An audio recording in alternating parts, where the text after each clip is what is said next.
Hello friends, எல்லோருக்கும் வணக்கம். Welcome to universal channel. Actually markets பார்த்துருப்பீங்க. ஸோ 2 days வந்து பார்த்தீங்கன்னா இன்றைக்கி வீடியோ டிலே ஆகுது. அதே மாதிரி சண்டே வீடியோ போட முடியல. ரீசன் அப்படின்னு பார்த்தீங்கன்னா நான் சென்னை போயிருந்தேன். சென்னை போய்ட்டு இங்கே வரதுக்குள்ளே வந்து பார்த்தீங்கன்னா 1 day ஆகிடுச்சு. அது மட்டும் இல்லாமல் இன்றைக்கி வந்து ரொம்ப டயர்டாக இருந்துச்சு. ஸோ எழும்பி நெக்ஸ்ட் வீடியோ ரெக்கார்ட் பண்ணிடலான்னு பார்த்தேன். பட் அது 5 o'clock தாண்டிடுச்சு. So sorry for the delay video போடுறதுக்கு. ஸோ இன்றைக்கி மார்க்கெட்டில் நிஃப்டி 50 பார்த்தீங்கன்னா 378 பாயிண்ட்ஸ் பாசிட்டிவில் க்ளோஸ் ஆகிருக்காங்க. இன்றைக்கி ஒரு நல்ல பெர்ஃபார்மன்ஸ் மார்க்கெட் கொடுத்துருக்கு. 23,739 பாயிண்ட்ஸ். சென்செக்ஸ் 78,583 பாயிண்ட்ஸு, 1,397 பாயிண்ட்ஸில் க்ளோஸ் ஆயிருக்கு. நிஃப்டி பேங்க் 50,157 பாயிண்ட்ஸில் க்ளோஸ் ஆயிருக்கு. 947 பாயிண்ட்ஸ் பாசிட்டிவ். நிஃப்டி ஐடி 42,860 பாயிண்ட்ஸில் க்ளோஸ் ஆயிருக்கு. 545 பாயிண்ட்ஸ் பாசிட்டிவில் க்ளோஸ் ஆயிருக்கு. இது போக இன்னைக்கு ரீசன் அப்படின்னு சொல்லி பார்க்கும்போது மார்க்கெட் இந்த ட்ரெண்டில் போகிறதுக்கு, ஏன்னா மார்க்கெட் வந்து 1 month ஹையை டச் பண்ணியிருக்காங்க. இன்றைக்கி மட்டுமே சென்செக்ஸ் 1,400 பாயிண்ட்ஸ் கிட்ட ரேலி ஆச்சு. குறிப்பாக நிஃப்டி வந்து பார்த்தீங்கன்னா 23,700 பாயிண்ட்ஸ்லாம் டச் பண்ணியிருக்கு. டொனால்ட் ட்ரம்ப் என்ன பண்ணிட்டாருன்னா, அவர் வந்து கனடா, மெக்சிகோ இதுக்கு மேலெலாம் டேரிஃப் போட்டார். அதை இப்போ வந்து பார்த்தீங்கன்னா பாஸ் பண்ணியிருக்கிறாரு. என்ன நினச்சாரோ தெரில, யூட்டர்ன் அடித்து அப்படி பாஸ் பண்ணியிருக்கிறாரு. பட் சைனாக்கு மேலே அவர் போட்டிருந்தாரு. அது வந்து என்னாச்சோ என்னது தெரில. பட் சைனீஸ் அஃபிஷியலும் பேச்சுவார்த்தையில் இருக்கிறாங்க. ஆல்ரெடி அவர் பதவி ஏற்றோன்னா ஜி ஜின்பிங் பார்த்தீங்கன்னா ட்ரம்ப்புக்கு ஃபோன் பண்ணி பேசியிருந்தாரு. ஆனாலுமே டேரிஃப் போட்டாங்க. பட் இன்னும் அது குறித்தான டிஸ்கஷன் போயிட்டுருக்கு. ஆனால் சைனா மேலே டக்குன்னு டேரிஃப்லாம் பாஸ் பண்ணுவாங்களான்னு தெரியாது. ஏன்னா அவங்களோட டீப்சிக் ஏ ஆப் வந்து இவங்களை ரொம்ப டிஸ்டர்ப் பண்ணியிருக்கு. ஸோ அது எப்படி ரியாக்ட் ஆக போகுது அப்படின்னு சொல்லி தெரியல. அது போக இன்றைக்கும் ஒரு ஆர்டிக்கல் படித்தேன். சைனாவும் பார்த்தீங்கன்னா இவங்க மேலே சில டேரிஃப் போட வாய்ப்புகள் இருக்குது அப்படின்னு சொல்லி. குறிப்பாட்டு யூஎஸ்லேருந்து வருகிற, அதாவது யூஎஸ்லேருந்து சைனாக்கு வர பொருளான இந்த கோல், ஆயில், கேஸு இந்த மாதிரி பொருட்களுக்கு வந்து பார்த்தீங்கன்னா டேரிஃப் இம்போஸ் பண்ண சான்ஸ் இருக்குது. ஸோ ஆக்சுவலி இப்போ மெக்சிகோ, கனடாக்கு மேலே இருந்த டேரிஃபை வந்து பார்த்தீங்கன்னா பாஸ் பண்ணியிருக்காங்க. ஸோ சைனாவும் பேச்சுவார்த்தையில் சில முடிவுகள் எடுப்பாங்க அப்படின்னு சொல்லி அப்டேட் வருது. அது போக நம்மளோட பிஎம்மும் பார்த்தீங்கன்னா விரைவில் சைனாக்கு போக இருக்கிறாங்க அப்படிங்கிற ஒரு ஆர்டிக்கல் வந்திருக்கு. ஸோ மேபி ஒரு நல்ல முடிவுகள் வரும் அப்படின்னு சொல்லி நினைக்கிறேன். ஏன்னா இந்தியாவுக்கு மேலேயும் டேரிஃப் இம்போஸ் பண்ணுவாங்க அப்படின்லாம் நியூஸ் இருந்துச்சு. அது குறித்து ஒரு நல்ல அனௌன்ஸ்மெண்ட் வரும்னு சொல்லி வெயிட் பண்ணி பார்க்கலாம். February 12 வந்து பார்த்தீங்கன்னா யூஎஸ்க்கு ஒரு 2 நாள் போகிறாங்க நம்மளோட பிஎம். ஸோ நல்ல முடிவு வரும்னு சொல்லி வெயிட் பண்ணி பார்க்கலாம். ஸோ இன்றைக்கி மார்க்கெட் பாசிட்டிவில் இருக்கிறதுக்கு இது ஒரு முக்கிய ரீசனாக இருக்குது. அது போக ருப்பியம் பார்த்தீங்கன்னா 87.30 தாண்டிடுச்சு. நம்ம 87 மார்ச்சில் தான் போகும் அப்படின்னு சொல்லி எக்ஸ்பெக்ட் பண்ணோம். பட் அது ரொம்பவே சீக்கிரமாக போயிடுச்சு. பட் இன்னைக்கு வந்து சைனாவோட அந்த டேரிஃப் பாஸுக்கு அப்புறம் கொஞ்சம் பெட்டராக இருந்துச்சு. ருப்பி 87 பாயிண்ட் சம்திங்கில் இருந்துச்சு. ஆர்பிஐயோட மீட்டிங் வந்து பார்த்தீங்கன்னா February 7 இருக்குது. ஒரு 25 basis point கட் பண்ணலாம் அப்படிங்கிற நியூஸஸ் வருது. ஏன்னா லாஸ்ட் இருந்த ஐ திங்க் அவர் நேமும் மறந்து போச்சு. ஸோ அவர் வந்து பார்த்தீங்கன்னா சக்தி காந்ததாஸ், அவர் ரேட் கட் பண்ணாததுனால தான் அவரை வந்து அதுலேருந்து தூக்குனாங்க அப்படிங்கிற நியூஸஸ்லாம் இருந்துச்சு. பட் இப்போ வந்துருக்கிற சஞ்சய் மல்கோத்ரா வந்து பார்த்தீங்கன்னா மேபி ரேட் கட் பண்ணலாம் ஒரு 25 basis point அப்படின்னு சொல்லி சொல்கிறாங்க. பட் இப்போ இருக்க இன்ஃப்ளேஷன் ட்ரெண்ட்லாம் ரேட் கட் பண்ணுவாங்களா அப்படிங்கிறது $1 million கொஸ்டின். பட் வெயிட் பண்ணி பார்க்கலாம். நெக்ஸ்ட் பார்த்தீங்கன்னா பேங்க் நிஃப்டி இன்னைக்கு ஒரு நல்ல பர்ஃபார்மன்ஸ். குறிப்பாக இண்டஸ்இண்ட் பேங்க்லாம் 3.5% பாசிட்டிவ், 1047 க்ளோஸ் ஆயிருக்கு. So IndusInd bank 1000 தாண்டிட்டாங்க. ஸ்லோவாக யூஸ் பண்ணவங்களுக்கு வந்து பார்த்தீங்கன்னா ஒரு நல்ல ஆப்பர்ச்சுனிட்டி இண்டஸ்இண்ட் பேங்க்கில் இப்போ மேலே கிடைக்கும்னு நினைக்கிறேன். மேபி வந்து பார்த்தீங்கன்னா அவங்களோட மைக்ரோ ஃபைனான்ஸ் இண்டஸ்ட்ரி வந்து கொஞ்சம் அப்படி ப்ரெஷர்லேருந்து மீண்டு வராங்க மாதிரி தெரியுது. ஏன்னா முந்தின குவார்டர் ரிசல்ட்ஸை கம்பேர் பண்ணும்போது அவங்களோட லாஸ்ட் குவார்டர் ரிசல்ட்ஸ் நல்லா இருந்துச்சு. ஸோ ஓவராலாட்டு மைக்ரோ ஃபைனான்ஸ் இண்டஸ்ட்ரி ப்ரெஷரில் இருந்தாலும் அதுலேருந்து பார்த்தீங்கன்னா கொஞ்சம் மீண்டு வராங்க IndusInd bank. Axis bank, HDFC bank, Canara bank, Kotak Mahindra bank, State Bank of India, Bank of Baroda இதெல்லாம் ஒரு 2.5% பாசிட்டிவ்ல இருந்துச்சு. ICICI bank, Punjab National Bank, Federal Bank இதில் ஒரு 1%க்குள்ளே பாசிட்டிவ்ல இருந்துச்சு. IDFC ஃபர்ஸ்ட் பேங்கும் AU ஸ்மால் ஃபினான்ஸ் பேங்கும் பார்த்தீங்கன்னா நெகட்டிவ்ல இருந்தாங்க. ரிமைனிங் எல்லா பேங்க் ஸ்டாக்ஸுமே பாசிட்டிவ்ல இருக்குது. இதில் IDFC ஃபர்ஸ்ட் பேங்க் ஸ்டில் வந்து ஒரு ஆப்பர்ச்சுனிட்டி லெவலில் தான் இருக்குது. பட் இண்டஸ்இண்ட் பேங்க் வந்து பார்த்தீங்கன்னா மேபி ஒரு 1000 கீழே எகைன் போக சான்சஸ் இருக்குது. போகாமலே இருக்க வாய்ப்புகள் இருக்குது. பட் ஸ்டில் ஒரு அட்ராக்டிவ் ரேஞ்சில் தான் இருக்குது. டாடா கெமிக்கல்ஸ் இன்னைக்கு வந்து 899 ஒரு ஃப்ரெஷ் 52 week லோ டச் பண்ணாங்க. 918 ரூபா இந்த ரேஞ்சில் ட்ரேட் ஆகிட்டு இருக்கு டாடா கெமிக்கல்ஸ். ஒரு 2.5% நெகட்டிவ்ல க்ளோஸ் ஆனாங்க. பட் இன்னைக்கு 5% வரைக்கும் அடி விழுந்துச்சு. ஸோ டாடா கெமிக்கல்ஸ் இந்த அடி விழுறதுக்கு ரீசன் அப்படின்னு சொல்லி பார்க்கும்போது அவங்களோட ரிசல்ட்ஸ் தான் காரணம். அவங்களோட ரெவன்யூ ஃப்ரம் ஆப்ரேஷன்லாம் பார்த்தீங்கன்னா கிட்டத்தட்ட 4% இயர் பேஸில் கீழே விழுந்துருந்துச்சு. நெட் லாஸ் தான் 21 கோடி லாஸ் தான் ஃபேஸ் பண்ணியிருந்தாங்க. இதுக்கு ரீசன் அப்படின்னு சொல்லி பார்க்கும்போது ஒரு 70 கோடி வந்து பார்த்தீங்கன்னா அவங்களுக்கு ஒரு எக்ஸப்ஷனல் சார்ஜ் பே இருக்குது. குறிப்பாட்டு ஒரு பிளான்ட் வந்து பார்த்தீங்கன்னா மூடி இருந்தாங்க. ஸோ அதுவும் அவங்களுக்கு ஒரு எக்ஸ்பென்சஸ் அதிகரிச்சிருக்கு இந்த Q3ல. அதுவும் பார்த்தீங்கன்னா சில ரீசன்ஸ் அப்படின்னு சொல்கிறாங்க. ஒரு exceptional charge, one time charge ஒரு 70 கோடி போனதுனால அவங்களுக்கு 21 கோடி லாஸ்ன்னு சொல்லியிருக்காங்க. பட் சேம் பீரியட் லாஸ்ட்டில் 194 கோடி ப்ராஃபிட் பண்ணியிருந்தாங்க. ஸோ இது வந்து பார்த்தீங்கன்னா உங்களுக்கு ஒரு மேஜர் ரீசனாக இருக்குது இந்த டாடா கெமிக்கல்ஸுக்கு. இன்னைக்கு வந்து பார்த்தீங்கன்னா 5% கிட்ட நெகட்டிவ் போனது. கடைசியில் ஒரு 2.5% நெகட்டிவ்ல க்ளோஸ் ஆயிருக்காங்க டாடா கெமிக்கல்ஸ். இது வந்து டாடா கெமிக்கல்ஸ் போஸ்ட் பண்ண ரிசல்ட்ஸ் அப்டேட்டு. கல்யாண் ஜுவல்லர்ஸோட ஸ்டாக் ப்ரைஸ் இன்னைக்கு பார்த்தீங்கன்னா 13% கிட்ட குறிப்பாட்டு 594 ரூபா வரைக்கும் போச்சு. கடைசியில் 563 க்ளோஸ் ஆயிருக்கு. கல்யாண் ஜுவல்லர்ஸ்லாம் பார்த்தீங்கன்னா ஹைலி ஓவர் வேல்யூடு. இதை தான் நான் உங்கள்கிட்ட சொன்னேனே தவிர இதை வாங்கக்கூடாது அப்படின்லாம் நான் உங்கள்கிட்ட சொல்லவே இல்லை. ஒருத்தர் கமெண்ட்லாம் சொல்லியிருக்காரு, நான் சொன்னோம்ல உங்கள்கிட்ட, நீங்கள் அப்போ நான் எங்கே கேட்கல. நான் என்னோட கருத்து என்னன்னா, அது வந்து ஹைலி ஓவர் வேல்யூட், பட் வச்சிருக்கவங்க ஹோல்ட் பண்ணுங்கன்னு தான் நம்மளோட ஒப்பீனியன். ஆப்பர்ச்சுனிட்டி லெவல் வந்து அதில் இல்லை இப்போதைக்கு. பட் வந்து ஒரு நல்ல ஸ்டாக் தான். 594 என்ன பிரச்சனைனா, அவர் ஸ்டாக் பிளட்ஜ் பண்ணி லோன் எடுத்திருக்காரு. அதை ஏன் பேங்க்ஸ்ட் எடுக்காமல் ஓக்ட்ரீ கேபிட்டல் அங்கே போய் எடுத்தாரு அப்படிங்கிற ஒரு ஃபியர்லெஸ்ஸாக தான் அடித்தாங்களே தவிர, குறிப்பாட்டு அதை பிளட்ஜ் பண்ணி லோன் வாங்கினதான் மேஜர் செட்பேக்காக இருந்துச்சு இந்த கல்யாண் ஜுவல்லர்ஸ் அடி விழுறதுக்கு. இப்போ 594 போயிட்டு 563 க்ளோஸ் ஆயிருக்காங்க. ஒரு ரீசன் அவங்களோட ரிசல்ட்ஸ் நல்லா இருந்துச்சு. After the result stock price நல்ல ஒரு பெர்ஃபார்மன்ஸ் பண்ணிட்டு இருக்கிறாங்க கல்யாண் ஜுவல்லர்ஸ். அது போக யூபிஎலும் பார்த்தீங்கன்னா ஒரு 635 இன்னைக்கு வந்து 641 ரூபாவில் வந்தாங்க. கடைசியில் 635 ரூபாவில் க்ளோஸ் ஆயிருக்கு.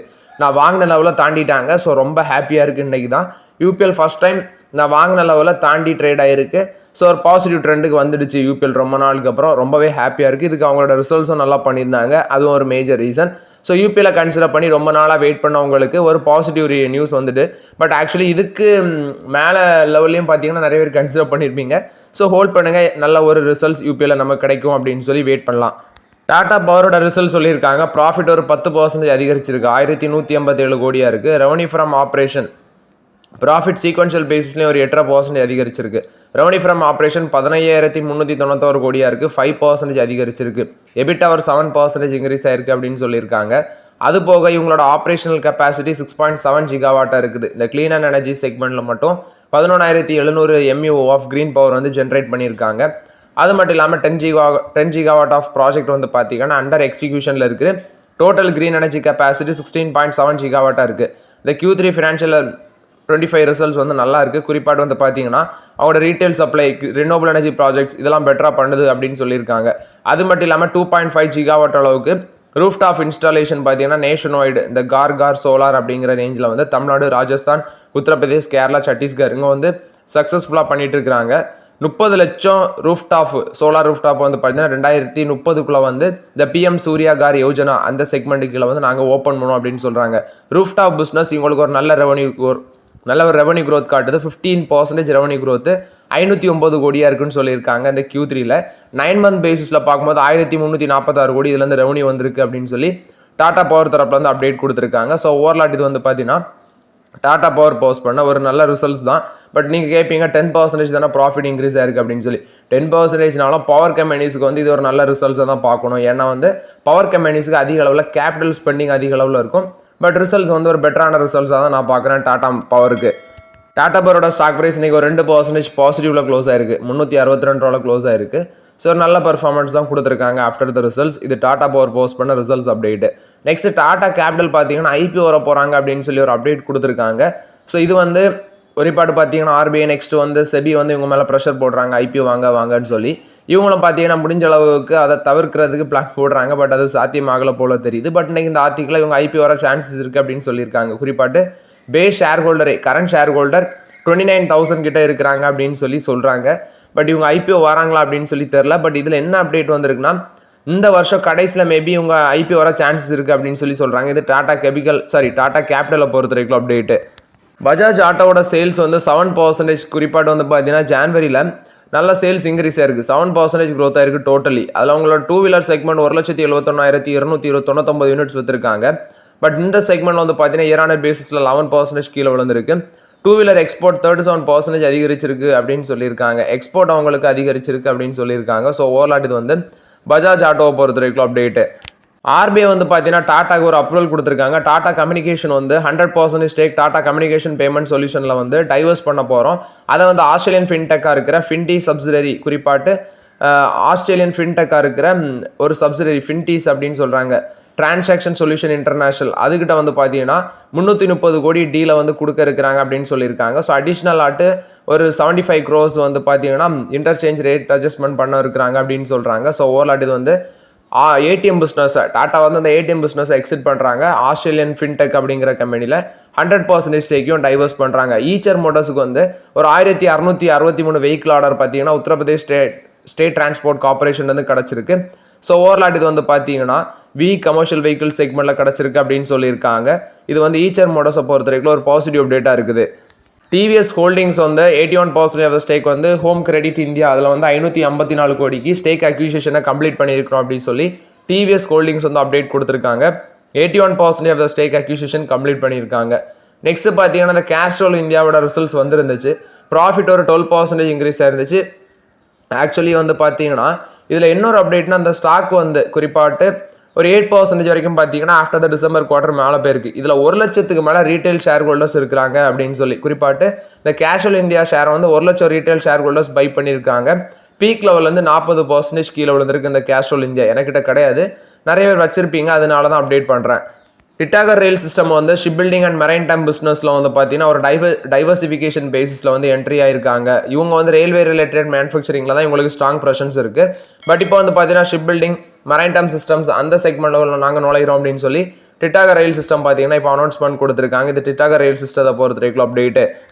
பவர் கிரிட்டோட ரிசல்ட்ஸ் வந்து இருந்துச்சு. 4.1% ப்ராஃபிட் அதிகரிச்சிருக்கு. 4.1% ப்ராஃபிட் டிக்ளைன் ஆயிருக்கு. 3861 கோடியாக இருக்குது. அது போக ரெவன்யூ ஃப்ரம் ஆப்ரேஷன் ஒரு 3% டிப்பாக இருந்துச்சு. 11,233 கோடி. Next EBITDA 6.9% குறைஞ்சிருந்துச்சு. ஸோ ஓவர்லாட் டிவிடெண்டும் பார்த்தீங்கன்னா இதை அனௌன்ஸ் பண்ணியிருந்தாங்க. எபிட்டா மார்ஜின் 84.9% இருக்குது. இதுவும் குறைஞ்சிருக்கு. 3.25 காசு டிவிடெண்ட் 10 ரூபா ஃபேஸ் வேல்யூ வச்சு 32.50% டிவிடெண்ட் கொடுக்குறாங்க. இந்த டிவிடெண்டுக்கான ரெக்கார்ட் டேட் February 28 இந்த டிவிடெண்டுக்கான ரெக்கார்ட் டேட் பார்த்தீங்கன்னா February 7 அப்படின்னு சொல்லியிருக்காங்க. 28 Februaryக்குள்ள இந்த செகண்ட் இன்ட்ரீம் டிவிடெண்ட் பேமெண்ட் ஆகும் அப்படின்னு சொல்லியிருக்காங்க. 7 ரெக்கார்ட் டேட்டு, 28 பேமெண்ட் ஆகும்னு சொல்கிறாங்க. நெக்ஸ்ட் இவங்களுக்கு ஒரு ப்ராஜெக்டும் பார்த்தீங்கன்னா கிடச்சிருந்துச்சு. ஸோ அந்த ப்ராஜெக்டும் நாங்கள் வந்து December 2026 விச் மீன்ஸ் 30 monthsல வந்து கம்ப்ளீட் பண்ணுவோம்னு சொல்லி பவர் கிரிட் சொல்லியிருக்காங்க. ஸோ ஓவர்லாட் இது வந்து பவர் கிரிட் போஸ்ட் பண்ண ரிசல்ட்ஸ் அப்டேட், ரிசல்ட்ஸில் அடி வாங்கியிருக்காங்க. பட் இன்னைக்கு ஸ்டாக் ஒரு ஃப்ளாட்டில் க்ளோஸ் ஆச்சு. 286 க்ளோஸ் ஆயிருக்கு இன்னைக்கு இந்த பவர் கிரிட்டோட ஸ்டாக் ப்ரைஸு. பிபிசியில் வந்து அவங்களோட கேபிட்டல் எக்ஸ்பெண்டிச்சர் ஸ்பெண்டிங் டார்கெட்டை வந்து பார்த்தீங்கன்னா ஃபினான்ஷியல் இயர் 26 வந்து 18,500 கோடியாட்டு ஸ்பெண்ட் பண்ணுறாங்க. குறிப்பாட்டு அவங்க என்ன சொல்கிறாங்கன்னா பெட்ரோகெமிக்கல் செக்மெண்ட், ரிஃபைனரி இந்த செக்மெண்ட்லாம் அவங்களோட கேபிட்டல் எக்ஸ்பெண்டிச்சர் ஸ்பெண்டிங்கை வந்து அதிகரிக்கிறாங்க. அது போக இந்தியன் ஆயிலும் 30,293 கோடி வந்து பார்த்தீங்கன்னா கேபிட்டல் எக்ஸ்பெண்டிச்சருக்கு வந்து ஸ்பெண்ட் பண்ண இருக்கிறோம் அப்படின்னு சொல்லியிருக்காங்க. பட் ஆக்சுவலி இது வந்து இயர் பேசிஸில் 500 கோடி குறவு. ONGC 34,900 கோடி, இதுவும் பார்த்தீங்கன்னா இயர் பேசிஸில் கம்பேர் பண்ணும்போது 200 கோடி அதிகரிச்சிருக்காங்க. ஸோ ஓவர்லாட் இது வந்து பார்த்தீங்கன்னா பிபிசிஎல் ஆயில் மார்க்கெட்டிங் கம்பெனிஸ் வந்து அவங்களோட கேபிட்டல் எக்ஸ்பெண்டிச்சருக்கு ஸ்பெண்ட் பண்ணுற அப்டேட்ஸ். KEC இன்டர்நேஷனலோட ரிசல்ட்ஸ் வந்துருந்துச்சு. ப்ராஃபிட் 34% அதிகரிச்சிருந்துச்சு. 130 கோடியாக இருக்குது. ரெவன்யூ ஃப்ரம் ஆப்ரேஷன் அவங்களுக்கு ஒரு 6.8% இன்க்ரீஸ் ஆயிருக்கு. எபிட்டா 21.6% இன்க்ரீஸ் ஆயிருக்கு. எபிட்டா மார்ஜின் 7% இருக்குது. ப்ராஃபிட் பிஃபோர் டேக்ஸ் 160 கோடியாக இருக்குது அப்படின்னு சொல்லியிருக்காங்க. அது போக இதில் என்ன அப்படின்னா இவங்களோட நெட் டெப்ட் வந்து 5,574 கோடியாக இருக்குது. இதில் வந்து பார்த்தீங்கன்னா 471 கோடி ரிடக்ஷன் பண்ணியிருக்கிறாங்க. நெட் ஒர்க்கிங் கேபிட்டல் 134 டேஸில், அதாவது 129 டேஸாக இருந்தது. விச் மீன்ஸ் சேம் பீரியட் லாஸ்ட்டில் இப்போ அது 134 டேஸ் ஆட்டு இன்க்ரீஸ் ஆயிருக்குன்னு சொல்லியிருக்காங்க. இது வந்து பார்த்தீங்கன்னா இன்ஃப்ராஸ்ட்ரக்சர் கம்பெனி KEC இன்டர்நேஷனல் இவங்களுக்கு ஆர்டர் புக்கே பார்க்கும்போது ஒரு 41,000 crores அப்படின்னு சொல்லியிருக்காங்க. ஆர்டர் புக் ஒரு நல்லா இம்ப்ரூவ் ஆயிருக்கு. ரிசல்ட்ஸும் நல்லா பண்ணியிருக்காங்க KEC இன்டர்நேஷனல். டிசிஸோட ஒரு அப்டேட்டு, அவங்க வந்து BSNL 4G நெட்ஒர்க்கில் இருந்து பார்த்தீங்கன்னா 5Gக்கு அப்கிரேட் பண்ணுறதுக்கு இன்னும் டெலிகாம் ஆப்ரேட்டர் விச் மீன்ஸ் அந்த செக்மெண்ட்ல வந்து அவங்களுக்கு இன்னும் அப்ரூவல் கிடைக்கல போலன்னு நினைக்கிறேன். ஸோ அதை தான் டிசிஎஸ் சொல்லியிருக்காங்க. அப்படி அந்த அப்டேட் கிடச்சுன்னா அந்த ஃப்ரீக்வன்சி ரேஞ்ச் அதில் வந்து பார்த்தீங்கன்னா விரைவில் 4Gலேருந்து 5Gக்கு நாங்கள் அப்கிரேட் பண்ணுவோம் அப்படின்னு சொல்லி டிசிஎஸ் தரப்புலேருந்து விளக்கம் கொடுத்துருக்காங்க. பேடிஎம் என்ன சொல்லியிருந்தாங்கன்னா இந்த பிரசிலியன் பேஸ் சாஃப்ட்வேர் அவங்களோட சப்சிடரி பேடிஎம் கிளவுட் டெக்னாலஜிஸ் மூலமாட்டு டெலிவர் அப்படிங்கிற ஒரு கம்பெனியில் வந்து பார்த்தீங்கன்னா 25% ஸ்டேக் வந்து நாங்கள் வந்து வாங்க போகிறோம் அப்படின்னு சொல்லியிருந்தாங்க. அதுக்கு வேண்டி $1 million USD இன்வெஸ்ட்மெண்ட் பண்ணுறாங்க. 8.70 crores. கடைசியில் அது என்ன ஆச்சு அப்படின்னா, அதாவது பிரசிலியன் பேஸ் ஸ்டார்ட் அப்பாக இருக்கிற டெலிவர் அப்படிங்கிற கம்பெனி அதுக்கு வந்து பெர்ன்ஸ்டைன் என்ன சொல்கிறாங்கன்னா இது ஒரு நெகட்டிவ் அப்டேட்டாட்டு பார்க்குறாங்க. பெர்ன்ஸ்டைன் வந்து பார்த்தீங்கன்னா இந்த 25% stake acquisition Brazilian finance start அப்பை வந்து பார்த்தீங்கன்னா ஒரு நெகட்டிவ் அப்டேட்டாக தான் பார்க்குறாங்க அப்படின்னு சொல்லி அப்டேட் கொடுத்துருக்காங்க. நெஸ்ட்லே என்ன சொல்கிறாங்கன்னா இவங்க வந்து ஸ்டார்பக்ஸ் கூட ஒரு குளோபல் டீல் 2018 சைன் பண்ணாங்க. அதாவது ஸ்டார்பக்ஸோட அந்த பேக்கேஜ் காஃபி நெக்ஸ்ட் வந்து ஃபுட் சர்வீஸ் ப்ராடக்ட்ஸை வந்து காஃபி ஷாப் மூலமாட்டு வந்து பார்த்தீங்கன்னா அவுட் சைட் காஃபி ஷாப் வந்து மார்க்கெட் பண்ணுறதுக்கு இது வந்து டாடா கன்சூமர் ப்ராடக்ட்ஸ் கூட ஜாயின் வெஞ்சர் வச்சிருக்காங்க. ஏன்னா அவங்க தான் காஃபி செயின் வந்து இவங்களோட ஜாயின் வெஞ்சர் பேஸ் வச்சு கிட்டத்தட்ட 470 ஸ்டோர்ஸ் வந்து 50:50 அந்த பேஸில் 2012 பார்த்தீங்கன்னா ரன் பண்ணிட்டு இருக்கிறாங்க. இப்போ இவங்க நெஸ்லே இந்த பார்ட்னர்ஷிப்புக்குள்ளே வரது மூலமாட்டு ஸ்டார்பக்ஸ் கூட இவங்களுக்கு அஃபெக்ட் ஆகுமானா அது பெரிய பிரச்சனைகள் இருக்காது. ஆல்ரெடி வந்து பார்த்தீங்கன்னா ஸ்டார்பக்ஸ் கூட டாடா கன்சூமர் ப்ராடக்ட்ஸ் வச்சு ரன் பண்ணுற பிஸ்னஸ் கொஞ்சம் அடியில் தான் ஓடிட்டு இருக்கு, அடி வாங்கிட்டு தான் இருக்கு. இப்போ இவங்க என்ன சொல்கிறாங்கன்னா South East Asia, Oceania, Latin America அங்கெல்லாம் வந்து எங்களோட பார்ட்னர்ஷிப்பை எக்ஸ்பேண்ட் பண்ணுவோன்னு சொல்லி நெஸ்லே வந்து சொல்லியிருக்காங்க. ஸோ இப்போ நெஸ்லே வந்து ஸ்டார்பக்ஸ் கூட இந்த அவங்களோட பேக்கேஜ் காஃபி ப்ராடக்ட்ஸ் அது ரிலேட்டட் ப்ராடக்ட்ஸ் வந்து விற்கிறதுனால டாடா கன்சூமர் ப்ராடக்ட்ஸுக்கு எந்தவித பிரச்சனையும் இல்லைன்னு சொல்லி அப்டேட் கொடுத்துருக்காங்க. இது நெஸ்லே ஸ்டார்பக்ஸை பொறுத்த வரைக்கும் அப்டேட்டு. எல்என்டி வந்து பார்த்தீங்கன்னா உங்களுக்கு ஒரு ப்ராஜெக்ட் கிடச்சிருக்கு. குறிப்பாட்டு அது 5000 கோடியிலேருந்து 10,000 கோடி வரைக்கும் இருக்கும். Middle east and north Africa ரீஜனில் கிடச்சிருக்குன்னு சொல்லியிருக்காங்க. இது வந்து எல்என்டியை பொறுத்த வரைக்கும் ஒரு பாசிட்டிவ் அப்டேட்டாக இருக்குது. ஸோ ஓகே ஃப்ரெண்ட்ஸ், ஆக்சுவலி நிறைய டீட்டெயில்ஸ் வந்து பார்த்தீங்கன்னா கவர் பண்ண முடியாமல் போயிடுச்சு. ஏன்னா நான் அங்கே போயிட்டு வந்த ஒரே நாளில் வந்து நிறைய நியூஸஸ் வந்து கவர் பண்ணாமல் போயிடுச்சு. மேபி இன்றைக்கு நிறைய கம்பெனிஸோட ரிசல்ட்ஸ் இருக்குது. ஏஷியன் பெயிண்ட்ஸ் நிறைய கம்பெனிஸோட ரிசல்ட்ஸ், டைட்டன் இதோட ரிசல்ட்ஸ்லாம் வர இருக்குது. அதை வந்து நம்ம நெக்ஸ்ட் வீடியோவில் டிஸ்கஸ் பண்ணலாம். அது வந்து நாளைக்கு காலத்தால் வரும். ஸோ ஓகே ஃப்ரெண்ட்ஸ், இந்த வீடியோ பயனுள்ளதாக இருந்துச்சுன்னா லைக் பண்ணுங்கள், சப்ஸ்கிரைப் பண்ணுங்கள், கமெண்ட் பண்ணுங்கள். Okay friends, thank you.